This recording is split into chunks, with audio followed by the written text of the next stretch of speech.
हम तो डूबे हैं सनम, तुमको भी ले डुबेंगे, अब झुकेगा नाही साला। गुड मॉर्निंग मित्रांनो, तर आता सकाळचे पहाटेचे 5:45 वाजलेले आहेत आणि मी माझा आजचा बॉम्ब फोडणार आहे। आजचा बॉम्ब म्हणजे हा दिल्लीपर्यंत, भारतामध्ये नाही जगामध्ये आजचा माझा बॉम्ब, हा माझा व्हिडिओ बॉम्ब जाणार आहे मित्रांनो। कारण खुलासाचा असा आहे, कारण माझ्या मुलीचा आज बर्थडे आहे आणि मी जाऊ शकलो नाही। त्या ठिकाणी पोलिसांनी फिल्डिंग लावलेली आहे। मी दुसरी गाडी माझी पाठवली होती, ती अजून परत सुद्धा आली नाही आणि त्यांचे मोबाईल बंद येत आहेत। तर मित्रांनो, कुठपर्यंत हे पोलीस प्रशासन आणि आपलं महाराष्ट्र सरकार, आपलं गृह मंत्रालय माझ्या पाठीमागे लागलेलं आहे। पण ते जाऊ द्या, पण सगळ्यात मोठा खुलासा तर ह्याच्या पुढचा आहे। आता तर त्याच्या आधीचा एक खुलासा मी तुम्हाला दाखवणार आहे मित्रांनो। मी लॉकडाऊन मध्ये मरीन ड्राईव्ह या पोलीस स्टेशनला होतो आणि त्या ठिकाणी एटीसीला मी होतो, पण तेव्हा मी युनिफॉर्मवर ड्युट्या करावं लागायच्या आम्हाला। आणि मित्रांनो, मी आता आपल्याला सर्वात मोठा खुलासा दाखवणार आहे, जो आहे ड्रग्सच्या बाबतीतला खुलासा आहे। बघूया आता सरकार काय कारवाई करतंय ते। आणि अशा मोठ्या व्यक्तीचं नाव आहे त्यामध्ये की विचारही करू शकणार नाही तुम्ही। तर कसं आहे, मी त्याच्यामध्ये काही माझे पोलीस बांधव, काही पक्षाचे नेते सुद्धा अडकतील, काही बॉलिवूड कनेक्शन सुद्धा बाहेर निघेल मित्रांनो। कारण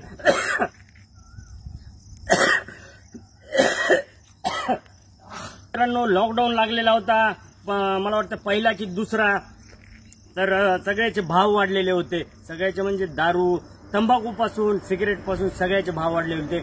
तसंच ड्रग्सचे सुद्धा भाव कमीत कमी बॉलिवूडच्या क्षेत्रामध्ये म्हणजे जे 10 रुपयाला भेटणारं ड्रग्स होतं ते 200 रुपये 500 रुपयापर्यंत ड्रग्सची किंमत गेली होती मित्रांनो काळ्या बाजारामध्ये। तर तेव्हा मी एक मरीन ड्राईव्हला नाकाबंदीमध्ये एक गाडी अडवली होती मित्रांनो। तर ती गाडी सुरुवातीला अडवल्या थांबली आणि त्यांची विचारपूस चालू केल्यानंतर ती गाडी पळून गेली। 6 तासाचा पाठलाग करून ती गाडी मी एकट्या पट्ट्याने पकडून आणली पोलीस स्टेशनला मित्रांनो। आणि कशा प्रकारे ते प्रकरण दाबलं, पण ते मी आज सगळ्यांसमोर जाहीर करणार आहे मित्रांनो।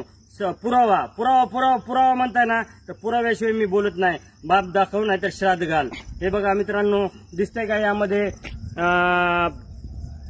ही गाडी पकडली होती। ही गाडी आहे लुंबिरगिनी, काहीतरी 5 करोडची गाडी आहे मित्रांनो। ही गाडी मी पकडली, विचारपूस केली, तर ह्याच्यामध्ये ड्रग्स भेटलं मित्रांनो, कोट्यवधी रुपयांचं ड्रग्स।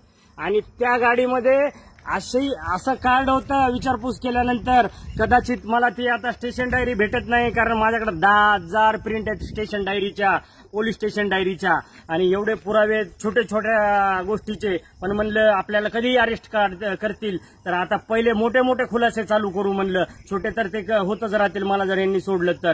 आणि मित्रांनो, तर आता थोडासा मी घाबरलोय, कारण माझा घात होऊ शकतो, मर्डरही होऊ शकतो माझा। तर ते आपल्याला ते दाखवलं मी। आणि त्याच्यानंतर मित्रांनो, एक कार्ड होतं त्या गाडीमध्ये आणि ते होतं आमदाराचं आणि आज ते मंत्री आहेत, मंत्री अजितदादा पवार यांच्या पक्षाचा मंत्री आहे तो किंवा ती। तर ते सुद्धा मी दाखवणार आहे।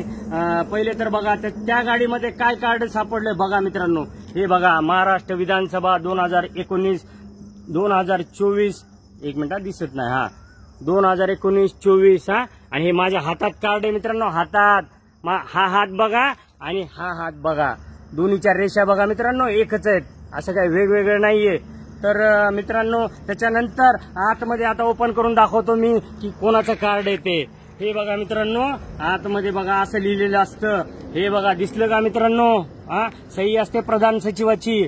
त्याच्यानंतर मित्रांनो, तुम्हाला दाखवणार आहे मी की हे बघा मित्रांनो, महाराष्ट्र विधानसभा आणि इकडे फोटो आहे त्या मंत्र्याचा किंवा जी कोणी व्यक्ती आहे त्याचा फोटो आहे। हे बघा आतमध्ये महाराष्ट्र विधानसभा आणि फोटो मी थोड्या वेळाने दाखवतो। स्टेशन डायरीची प्रिंट मला भेटली, स्टेशन डायरीची ह्याच्यामध्ये कॉपी 10,000, कारण 100 स्टेशन डायरी चेक करायला 1 दिवस जातो मित्रांनो। तर मी ते चेक करेन आणि मी तुम्हाला जसंही भेटेल तसं मी आता फोटो मुद्दाम दाखवत नाही मित्रांनो। अजितदादा पवार पक्षाचा मंत्री किंवा ती तो किंवा ती असू शकते.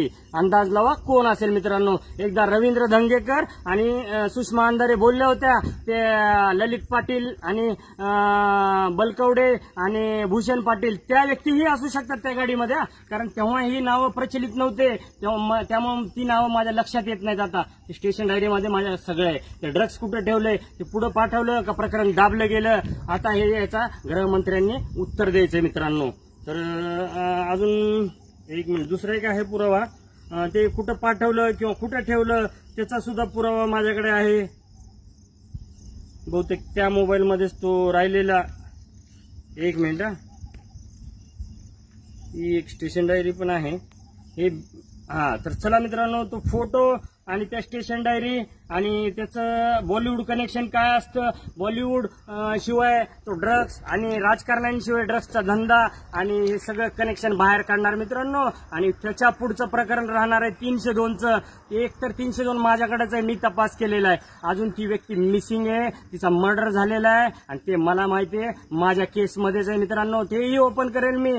त्यामध्येही मोठ्या मंत्र्याचा मुलगा आहे आणि ते स्वतः ओपन करेल. त्याही स्टेशन डायऱ्या मी काढतोय, लावलेत माणसं कामाला मित्रांनो. आणि चला, हे लोक आता काय म्हणतात, काही अधिकारी गेले तर गेले, सस्पेंड झाले, डिसमिस झाले, जेलमध्ये गेले तरी चालतील.